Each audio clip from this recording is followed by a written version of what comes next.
Good morning, everybody. I'm Sue Farnlocker. I'm happy to serve this congregation as a member of your Board of Trustees. My pronouns are she, her, they. Just don't call me late for dinner.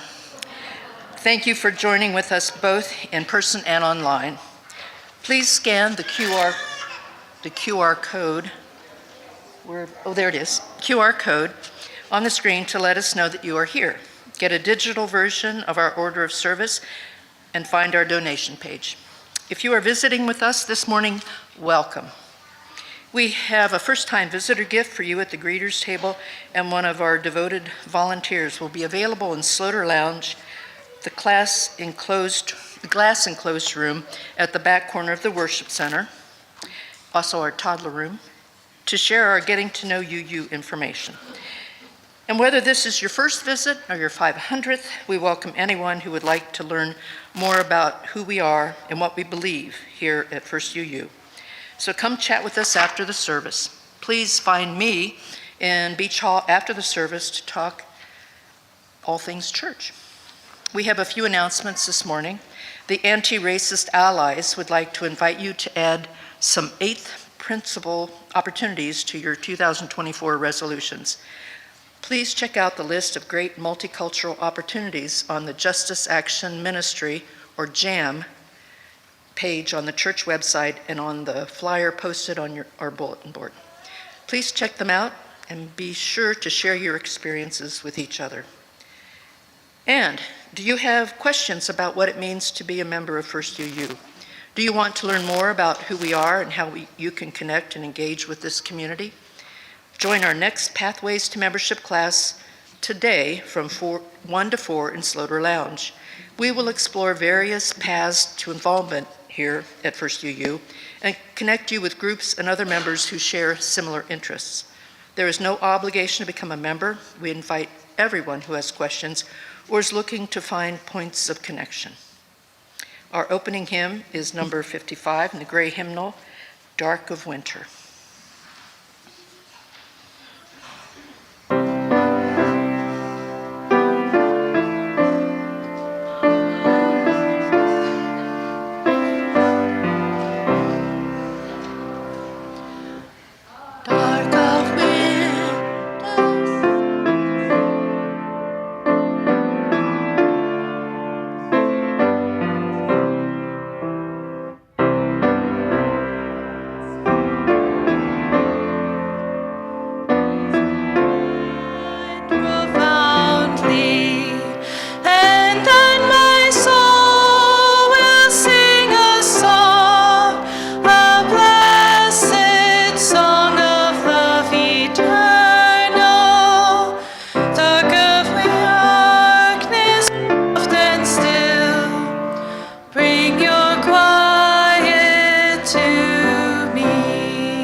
Good morning.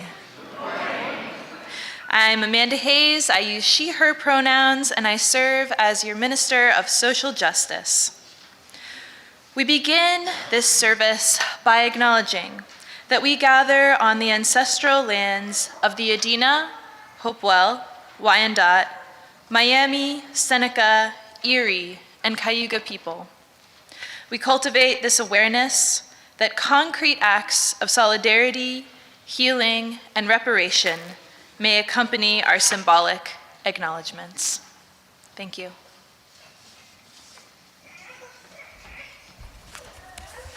Good morning. I'm the Reverend Meg McGuire. I use she and her pronouns, and I am grateful to serve as an affiliated community minister of this congregation as of just recently.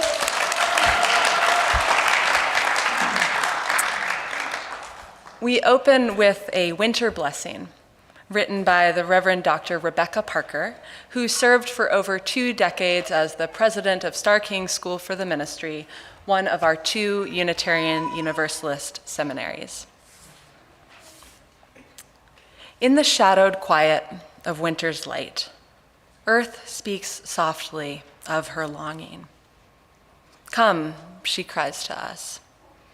Kneel down on the frosty grass and feel the prayer buried in the ground. Bend your ear to my heart and listen hard. Love this world, she whispers. Distill peace from the snow and water the cities with mercy. Weave wonder from the forest and clothe grief with beauty. Rest in the rhythm of the turning year. Trace the bending arc, rounding the curve toward justice, and vow anew to do no harm. The winter trees stand watch, hallowed in the last gleams of the slanting sun. Glory sings here. Heaven echoes the call. Repeat the sounding joy and make your life an answer. Bow. Praise. Rise. And so let us rise in body or spirit, and while our children meet in the back to prepare to bring in the light, I invite you to turn to your neighbors, introduce yourself, and if you'd like, share in just a few words what brings you here this morning.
mic's not on.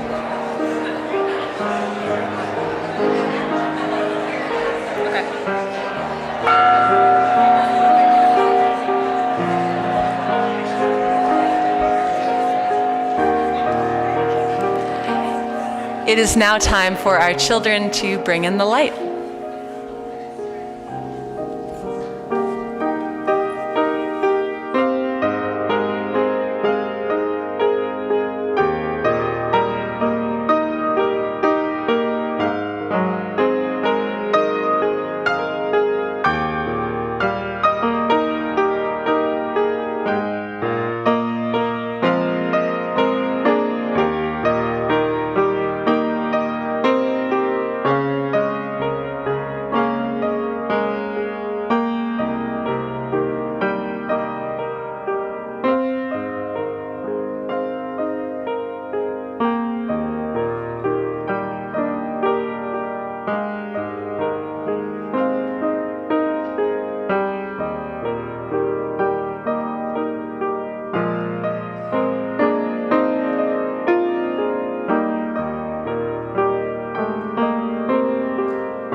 We light our chalice this morning with these words adapted from Reverend Cynthia Landrum.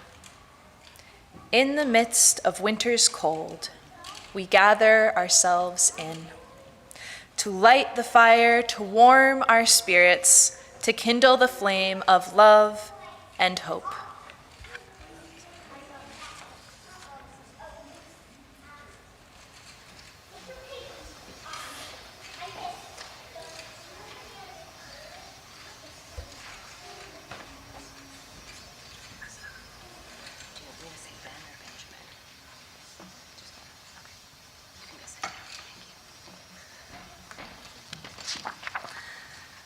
Thank you, Ben, for your help lighting our chalice.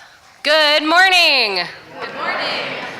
I'm Amber Scott, your Director of Religious Exploration, and my pronouns are she, they. Today's story is called Frederick, written and illustrated by Leo Leone. All along the meadow, where the cows grazed and the horses ran, there was an old stone wall. In that wall, not far from the barn and the granary, a chatty family of field mice had their home. But the farmers had moved away, the barn was abandoned, and the granary stood empty. And since winter was not far off, the little mice began to gather corn and nuts and wheat and straw. They all worked day and night, all except Frederick. "Frederick, why don't you work?" they asked. "I do work," said Frederick. "I gather sun rays for the cold, dark winter days." And when they saw Frederick sitting there, staring at the meadow, they said, "And now, Frederick?" "I gather colors," answered Frederick simply, "for winter is gray." And once Frederick seemed half asleep.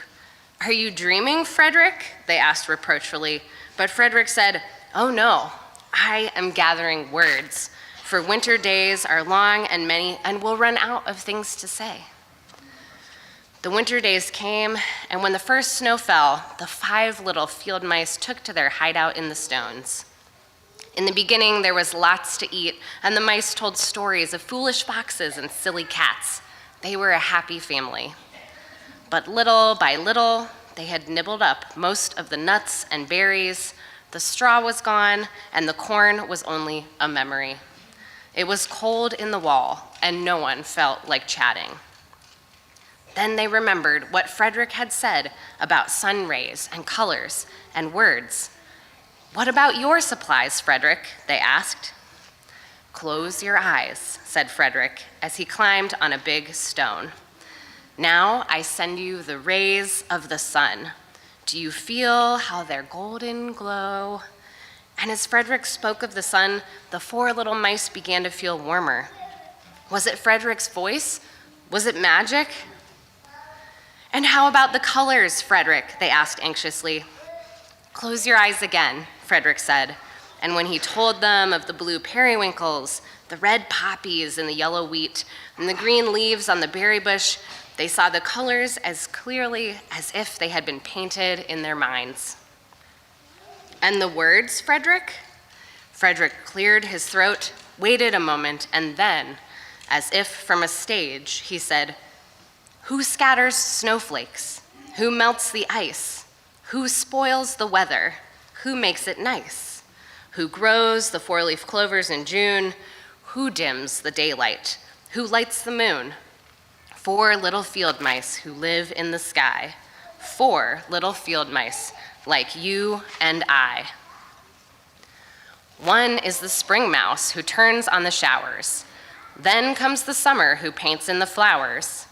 The fall mouse is next with walnuts and wheat, and winter is last with little cold feet. Aren't we lucky the seasons are 4? Think of a year with 1 less or 1 more. When Frederick had finished, they all applauded. "Frederick," they said, "you are a poet." Frederick blushed, took a bow, and said shyly, "I know it." The end.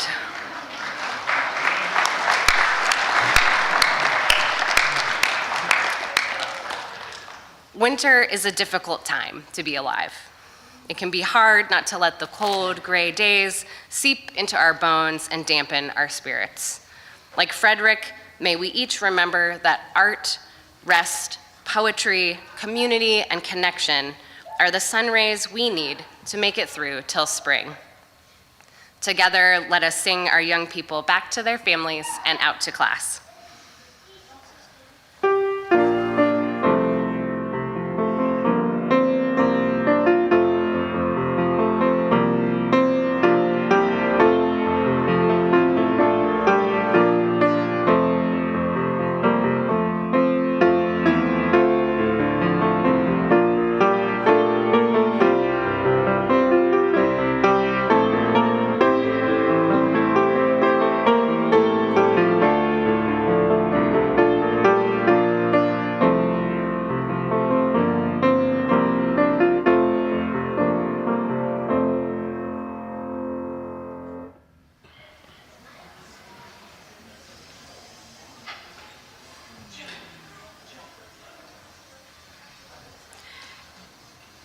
In the month of January, we will be dedicating our donations, half of our Share the Plate funds, to the Bottoms Up Diaper Bank.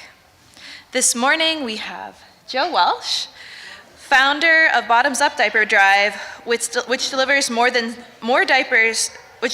diapers to over 70 food pantries and childcare facilities in Central Ohio for those in need, including First You Use Own Feed and Read Ohio. I have a young child, and I know many of you do as well. And I've found dealing with diaper rash can be a struggle at times, especially with a little baby. I found the thing that really helps the most is frequent diaper changes. But there are parents in our community who have to choose between buying enough diapers to keep their children clean and buying enough food to keep them fed. No one should have to make that choice, and that's where Bottoms Up comes in. Thank you for joining us this morning, Joe. Thank you. Thank you. Great introduction, half of my, what I was going to say. So, Bottoms Up Diaper Bank, we give diapers to people that give diapers to people. So we give diapers, we distribute diapers to food pantries, childcare centers, domestic violence, recovery centers if they're residential, and some pregnancy centers. So we give diapers to folks that serve their community and their friends and neighbors. And so I don't have to decide who is worthy of diapers. So that's a great thing for me. I don't have to worry about that.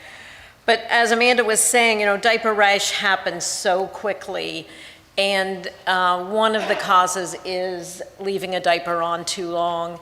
And many moms are forced to leave a diaper on maybe 12 or 24 hours because they don't have an adequate supply to keep their babies clean, dry, and healthy.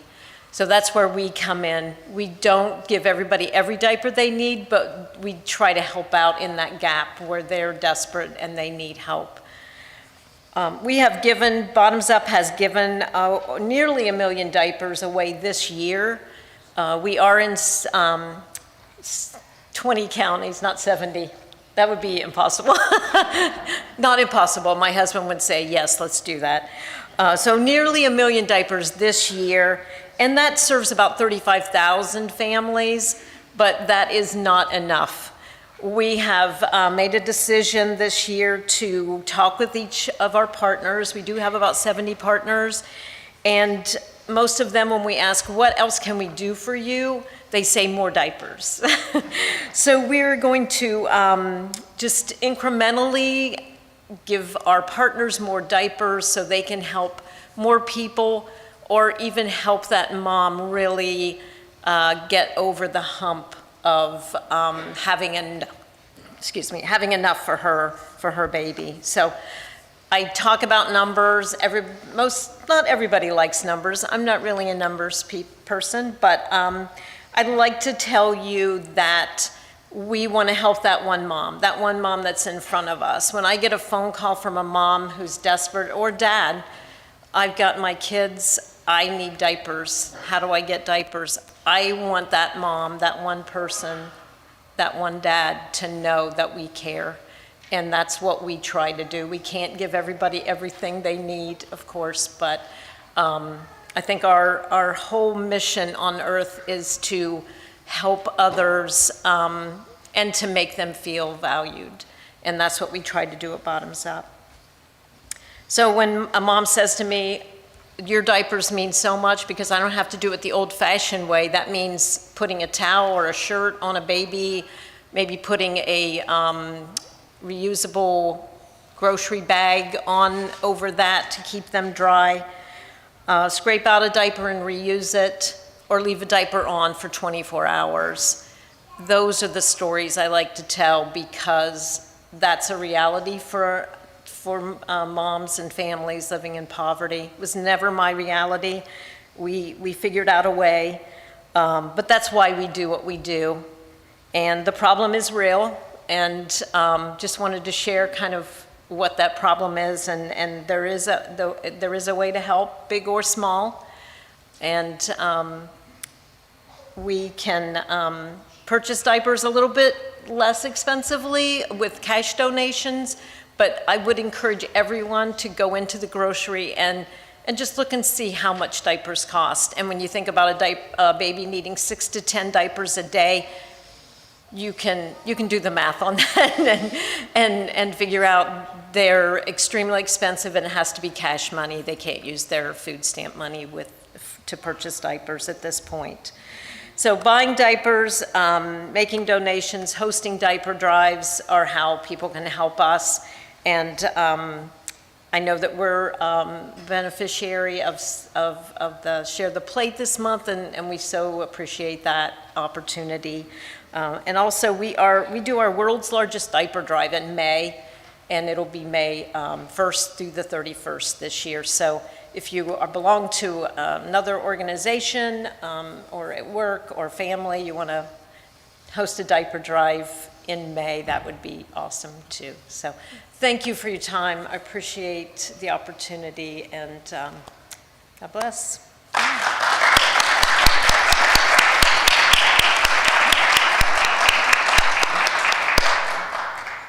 Please use the QR code on the order of service or on the screen, text the number on the screen, or go to our website, firstucolumbus.org, and click the Donate tab to share as you feel called. Your gifts build a better church and a better world. Thank you. Our offering will now be gratefully received.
Thank you, Nathan.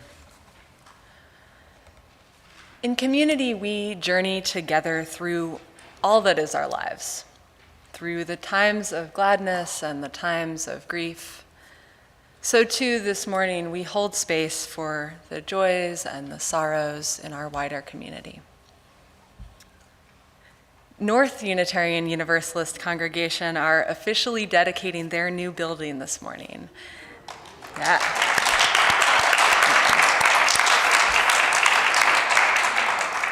Reverend Teresa and many of our members are there celebrating with them in person, and I hope that they can feel our sympathetic joy and well wishes from afar as they do.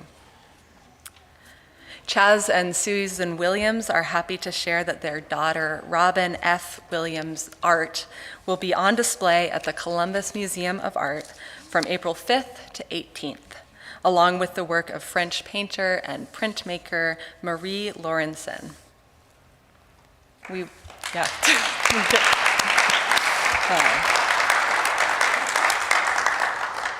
wish a happy birthday to Bertina Povenmeier and Susan Parks. Bertina will celebrate her 89th birthday on Tuesday, January 9th, and Susan celebrated her 80th birthday on Wednesday, December 20th.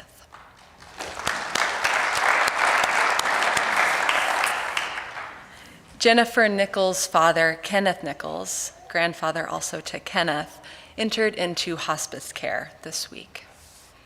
Jennifer shares that her dad has never been churched, so to speak, but his spiritual legacy lives on with her and her boys. His love of the outdoors, concern for the environment, advocacy for diversity, service and sacrifice, and salty language to describe injustice makes him as much a UU as any of us. Oh, please send good vibes to the Nichols family as they go through this big transition. And we send our deepest sympathy to Robin Redinger and Margaret Lind. Robin's husband died peacefully on December 21st due to complications with Alzheimer's, and Robin was at his side when he passed. Margaret's daughter, Arrow Lind, died after a very long 18-year battle with cancer, and we hold them in our hearts. We hold all these, and all those unspoken but living here in this room and in our community online, tenderly in our hearts, and invite you to visit the caring table in Beach Hall after the service to sign caring cards for those you know and also those that you don't, which is a longtime tradition of this congregation and a way of supporting and loving those in our congregation. I invite you now to join me in a time of rest and contemplation. And as we do, I hope you'll do whatever you need to feel a bit more ease and presence in this moment. You may want to close your eyes or soften your gaze. You might want to bring your attention to that which is literally supporting you, the chair beneath you or the ground under your feet. Or you may just want to tune into the steady breath that moves through all of our lives. And as you settle into this moment, I invite you to receive these words by Chris Cervantes. Rest now. Rest in the peace of this moment and be at ease. Look up at the stars, down at the grass. Imagine the stars looking back at you over years and centuries across oceans of empty space. Imagine the feel of the grass on your bare feet, dry and crunchy, soft and supple. Rest now. Rest in the peace of this moment and dream for a little while of young people and young animals, innocent in the way of the young, accepting everything in their newness. Dream for a little while of the elders and the wisdom they have to give, the voices that say to you now, it is right and proper to rest. Rest in the peace of this moment. Be still at the turning access of the world and let go of the long unspoiling of history, of sorrow and joy, and birth and death, and all the long years in between. Rest now. Rest in this peace.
Our reading this morning is the poem, The Peace of Wild Things by Wendell Berry.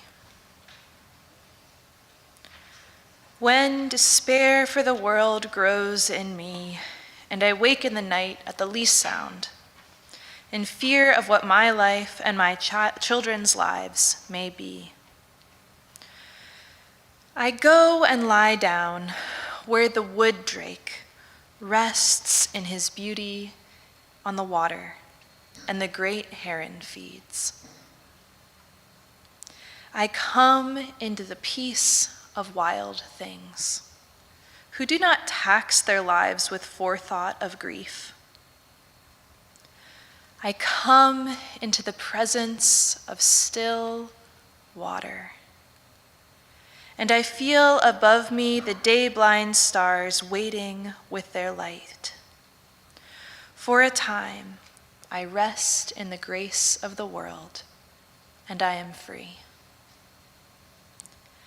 Please stay seated as we sing together hymn number 352, Find a Stillness. The words are located in the gray hymnal and will also be on the screen.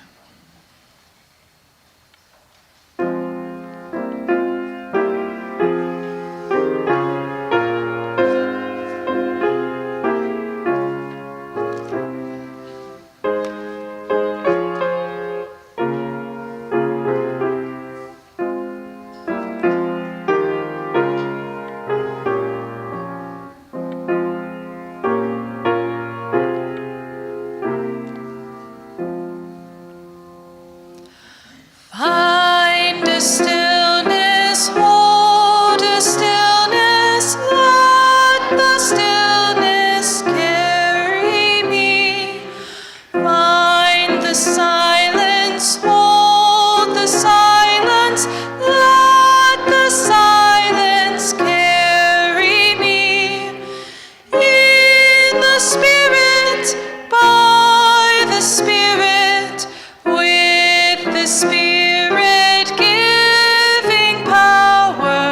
I will find true harmony.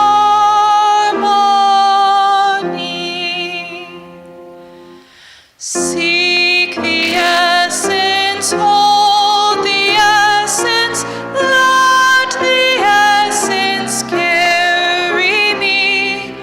Let me flower, help me flower, watch me flower.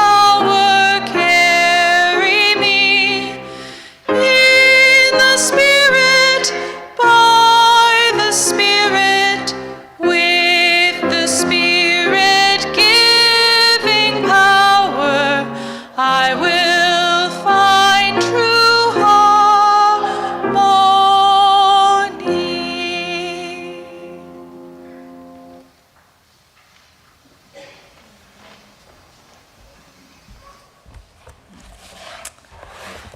It is so good to be with you on this sort of slushy winter morning. And this is actually my second Midwestern winter since returning to Columbus last year. And last year I learned, or remembered more accurately, that there really are kind of two distinct winter experiences here in the Midwest. There's the winter of December, with all of the anticipation of Advent, the lights and festivities of Hanukkah and Christmas and Kwanzaa, the joy of the solstice and the days getting longer, the fresh energy of New Year's, all of this packed into essentially 1 month. And then there's the second winter, January, February, and always to my surprise, March. Winter's second act is as cold or colder than the first, and somewhat less charming. So in anticipation of all of the winter that is still ahead, I've taken to reminding myself why I think winter is personally and spiritually helpful. See, I lived for the last 6 years in the milder climate of the San Francisco Bay Area. And while there were some obvious perks to year-round temperate weather, I quickly learned that I actually missed the rhythm of the seasons, including, incredibly, the rhythm of winter. In the more temperate weather, I felt constantly pulled year-round out into doing and being and exploring in the world. And I realized I missed this cyclical, seasonal invitation to slow down. So it's been a welcome respite coming back to Columbus, and I'm trying to look to winter as a teacher, a bringer of balance, quiet, reflection, and most of all, rest. Because as inspired as I am by these amazing snuggly animals we've been watching, for me at least, rest is not always that easy to prioritize. You might be an expert, and if so, I hope you will share your expertise at slowing down with the rest of us. Or maybe you've learned about rest's necessity through the curriculum of illness or burnout. Or perhaps like me, maybe you're still learning over and over again just how important it is to take these moments of pause. At least for me, I need to be reminded again and again to slow down. And while I've tried literally leaving myself notes that say, slow down, I find that embracing cycles of rest and work is actually the most helpful for me. So winter is one of these, but there are others. Another smaller cycle is the practice of keeping a Sabbath. I imagine this is a practice some of you have. There are a lot of different ways to have a Sabbath practice. Over the years, I've experimented with plenty of them. For a time, I just avoided anything that felt like a should. In other moments, I focused specifically on quiet and reflection, or for a time, just limiting my activities to anything that felt easeful or joyful. But in recent years, with the help of my wife, Paige, who is Jewish, I've been challenged to think about the Sabbath a little bit differently. Not simply a day of rest, or one of doing what you want and avoiding what you don't want to be doing. In fact, in Jewish practice, sometimes more faithful adherence to the traditional do's and don'ts of Shabbat, it actually requires more effort. Avoiding driving, for example. That can make a very simple trip to the park require much more time and energy. Disconnecting from technology removes a lot of the conveniences of being constantly plugged in and having everything at our fingertips. I've been learning that avoiding work and prioritizing rest, that isn't actually the whole picture of the Sabbath in the Jewish tradition. The Sabbath is not only a day of rest, but it is a day of ceasing from creation, ceasing to act on the world. In fact, even the word Shabbat comes from the Hebrew word Shabbat, which literally means to cease. Embracing rest as a practice of ceasing to act on the world has changed how I think about rest entirely. And it is, I think, both more challenging and potentially more instructive to think about it this way. It gets to the core of why prioritizing rest can be so difficult to begin with. Tricia Hersey, who is the founder of a project called the Nap Ministry, and there's more on that sometime because it's very cool. She's the author of a book called Rest is Resistance. She argues that the reason why so many of us struggle to slow down is an ego problem. Our inability to rest is founded on the sticky belief that we can and must do it all. And this idea that we can and must do it all, it shows up everywhere. The moment that comes to mind for me happened several years back in one of the least restful places I can imagine, in the halls of a hospital. It was my very first shift as a chaplain in training, and another new chaplain, Nora, and I were covering on our own. Before long, we'd been paged to multiple corners of the hospital, and I was on my way to sit with a young woman who had just learned that there were no more options for her treatment. Nora walked along with me, listening as I nervously ran through all the possibilities of what I might find and how I should respond, feeling generally unprepared, as one inevitably does the first time you do something, regardless of your preparations.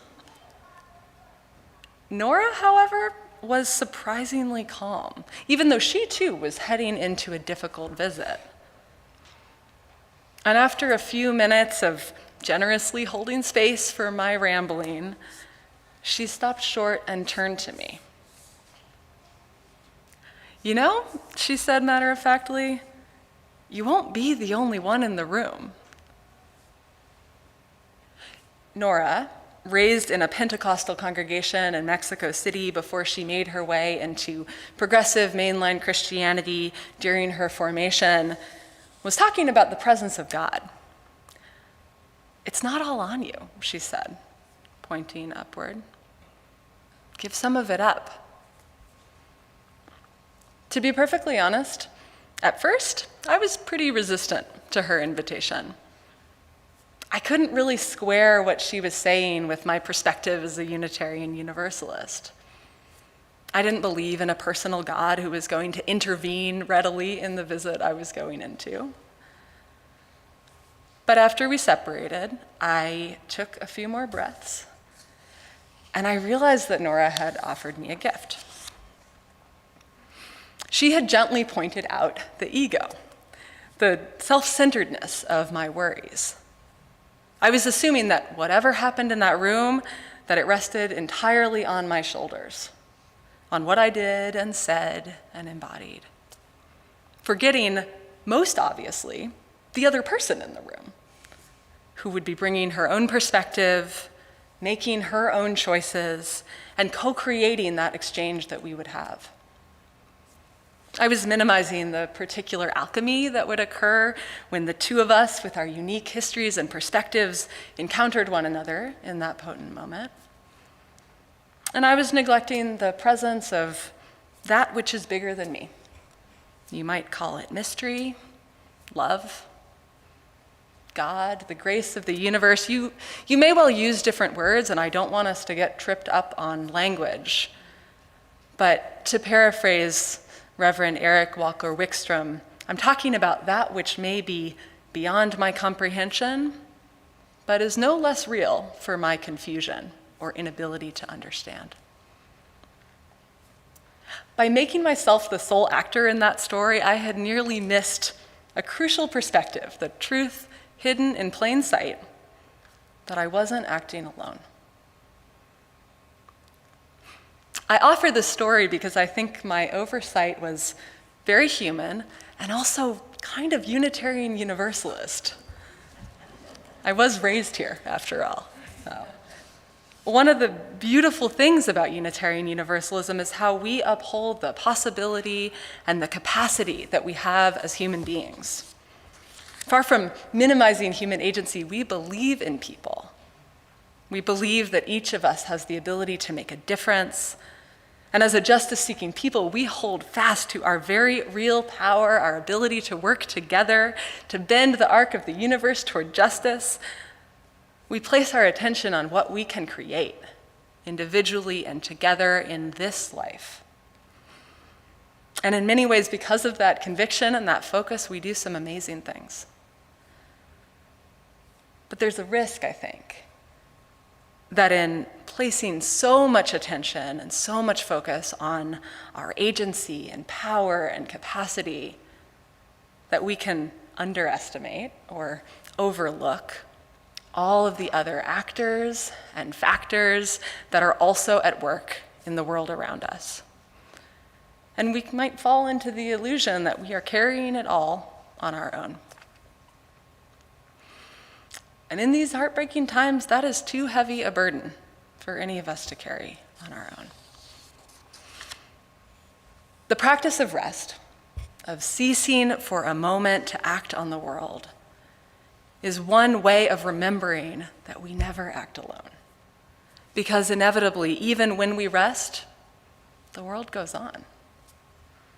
Sometimes this is plain to see. One person moves back and other people pick up right where they left off, bringing in new gifts, new perspective. Like the mice in our story.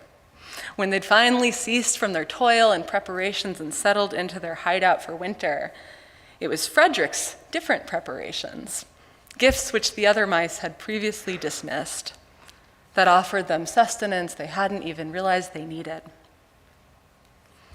Congregational life is a profound example of this. Individual contributions matter tremendously, but no one person holds the congregation together. And lucky too, because our participation and leadership, it ebbs and flows over time as life unfolds. Some people move back and others move forward. And as we each move through different seasons of participation and engagement and seasons of rest, the life of the community flexes and adapts.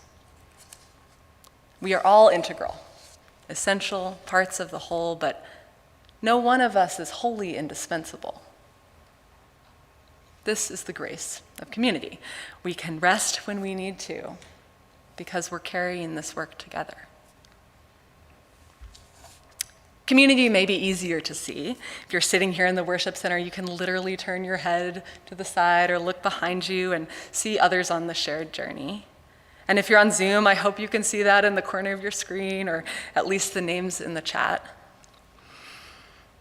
But this truth, it's bigger than just this community, even if our work here may just be, to paraphrase Mark Morrison Reed, to uncover the bonds that bind each of us to all of us, to our neighbors, all of them, to the more than human world, and to all that is bigger than any one of us.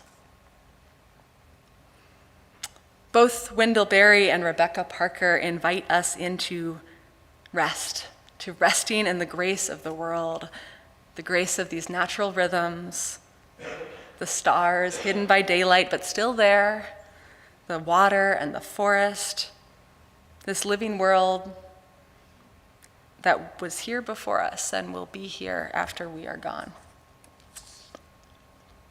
Ceasing even just for a moment from acting on the world, this gives us time to really take in this world, this larger world, and picture that we are part. And living in these difficult times, that matters.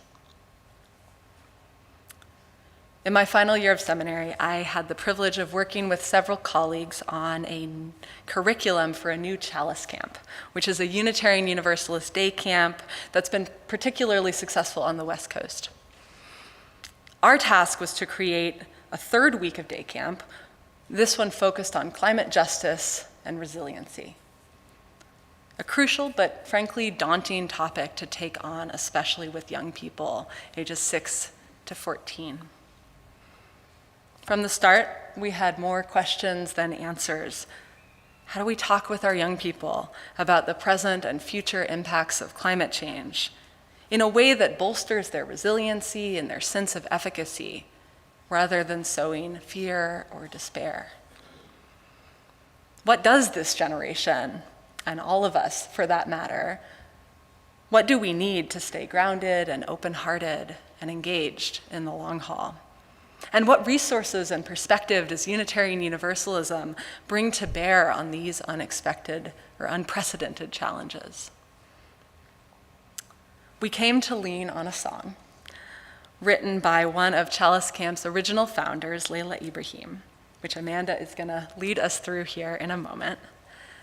And as you'll hear and sing, the song lifts up these gifts of Unitarian Universalism that we talked about earlier. The reminder that it's a blessing that each of us was born, that it matters what we do, that all of us have a unique insight into what is true and meaningful in this life we share. But it was the ending that became the most important in our work. And that's what I want to leave you with today. The reminder that you don't have to do it alone. That we have one another in religious community, that we are bound up with an even wider human community, that there are other people who came before us and those who will come after us, that we can rest too in the magnificence of the more than human world, and in that ultimate grace of that which is bigger than any of us, but contains us all. All truths that we can better apprehend in the moments in which we slow down and rest. So as we enter into this new year, may we rest in this. May it be so. I'll invite you to stay seated and we'll sing this as a call and response the first time through, and then we'll sing it 3 times together.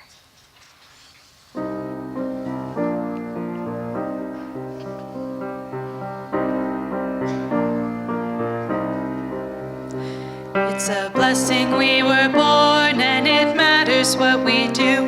It's a blessing we were born, and it matters what we know about God is a piece of the truth.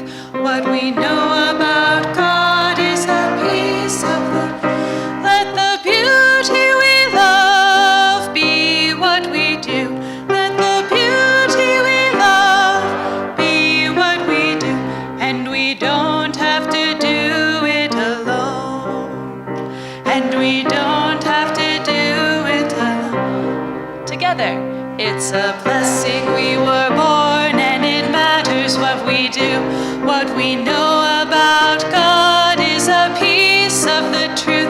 Let the beauty we love be what we do, and we don't have to do it alone.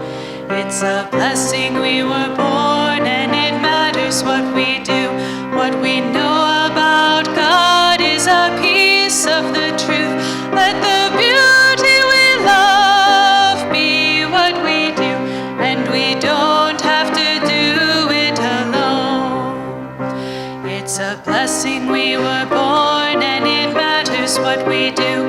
What we know about God is a piece of the truth. Let the beauty we love be what we do, and we don't have to do it alone.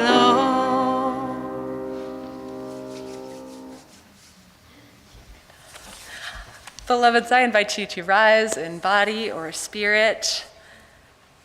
And again, just take in this community of people around you.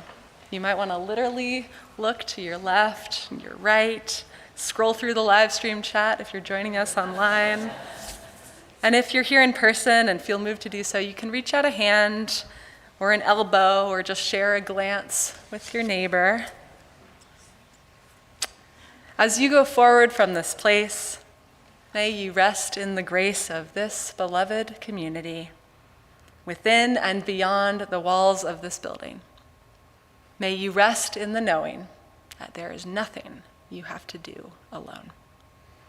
And we extinguish our chalice with the unison chalice lighting words that I think will be up on the screen. We extinguish this flame, but not the light of vision. As we go forth, let us heal and transform ourselves and our world through reason and love. Go in peace.